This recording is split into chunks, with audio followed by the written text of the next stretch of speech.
उल्काच किचनमध्ये आपणा सर्वांचं स्वागत आहे। आज आपण बिना कांदा लसणीशिवाय टाकळ्याची भाजी करणार आहोत। त्याच्यासाठी मी ह्या आठल्या शिजवून घेतल्या आहेत। ह्या आपण फणसाच्या आठल्या ठेवलेल्या होत्या, त्या मी सोलून शिजवून घेतल्या आहेत आणि हा टाकळा चिरून उकडवून घेतलाय। मी तुम्हाला याच्यापूर्वी टाकळ्याच्या भाज्यांचे फोटो पण दाखवलेले आहेत, सगळं दाखवलेलं आहे, फोटो दाखवले, चिरताना दाखवले। आज मी प्रत्यक्ष तुम्हाला आता टाकळ्याची भाजी बिना कांदा लसणीशिवाय करून दाखवणार आहे।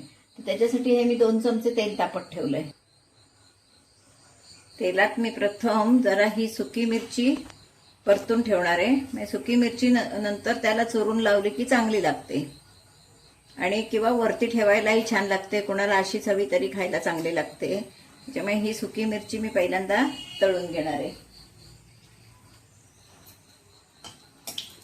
आणि मग आपण फोडणी करणार आहोत। आता श्रावण स्पेशल आपण सगळं जे काय करू ते बिना कांदा लसणीचं करणार आहोत। पण बरीच जण श्रावणात कांदा खात नाहीत, काही 4 महिने पण खात नाहीत, पण श्रावण महिन्यात तर नक्कीच खात नाहीत। तेव्हा आपण श्रावण स्पेशल म्हणून आता सगळं काय असेल ते अशा फोडण्या देऊन करणार आहोत, बिना कांदा बिना लसूण। आता हे आपण मिरची चांगली तळून घेतली, ही मिरची मी बाजूला काढून ठेवणार आहे।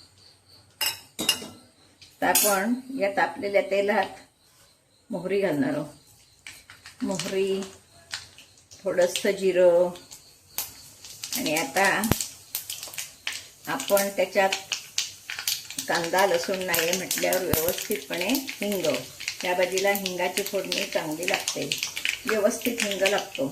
त्यानंतर आता ह्या शिजलेल्या आठल्या घालणार आहे। ह्या बघा छान शिजलेल्या आहेत, ह्या बघा चांगल्या शिजलेल्या आहेत, अशा आता आठल्या मी या घालणार आहे।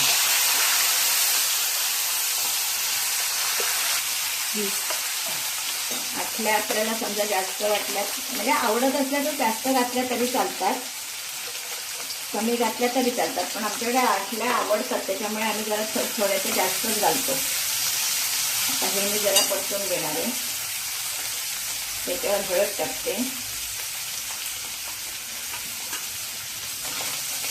अशी चांगली आपण फोडणी परतून घेणार आहोत।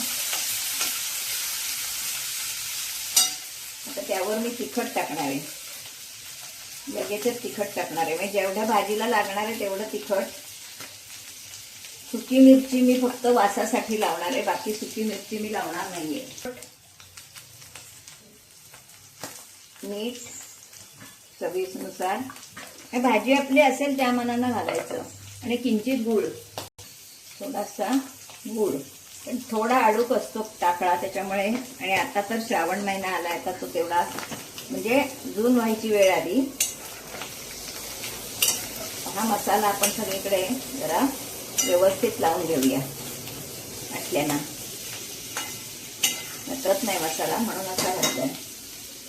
तर आपण यावर ही भाजी, ही जी आपण टाकळ्याची भाजी शिजवून घेतली आहे, चिरून आपण शिजवून घेतलेली आहे, ती भाजी मी तशी ही पिळणार आहे, घालणार आहे।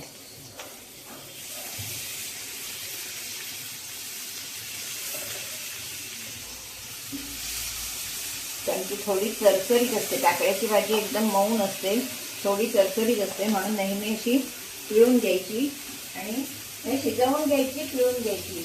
जेव्हा टाकळा अगदी नवीन सुरू असताना कोवळा असतो तेव्हा असा शिजवून फोडणीला टाकला तरी तो शिजतो, पण आता तो शिजवूनच घ्यावा लागतो। भाजी आपण चांगली ढवळून घ्यायची, किती झटपट पद्धत आहे बघा, आणि बिना कांदा लसणीची।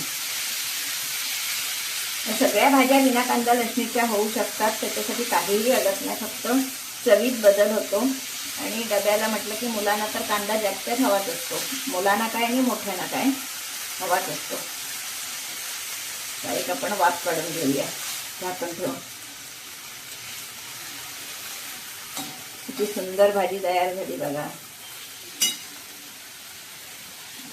मीठ, गूळ, तिखट सगळं घालून झालेलं आहे। आता आपण ही 2 मिनिटं अशी झाकण ठेवून शिजवून घेणार आहोत। आपली भाजी तयार। वरून हवी असल्यास सुकी मिरची चुरडून लावायची, किंवा ज्याला हवी तो घेऊ शकतो चुरडून पानावर सुद्धा, पण याला लावली तर चांगली लागते। चव छान येते, खमंग लागते.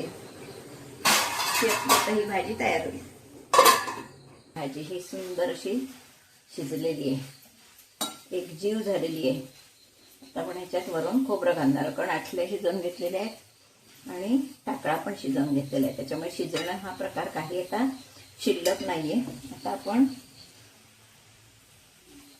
खोबरं घालूया. ह्या भाज्यांना खोबरं व्यवस्थित हवं.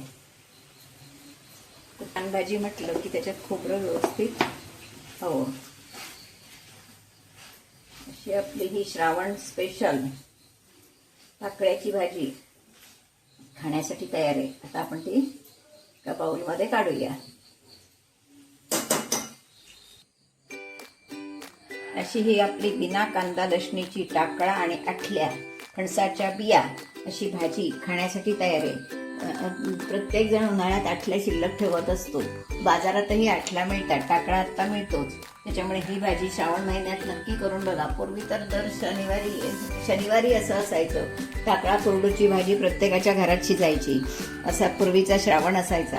नक्की हे सगळं करून बघा. मी टाकळ्याची भाजी कशी केली ती बघा.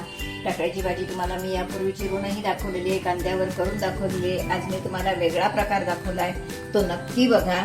आणि आवडला तर लाईक, शेअर, सबस्क्राईब करा. धन्यवाद.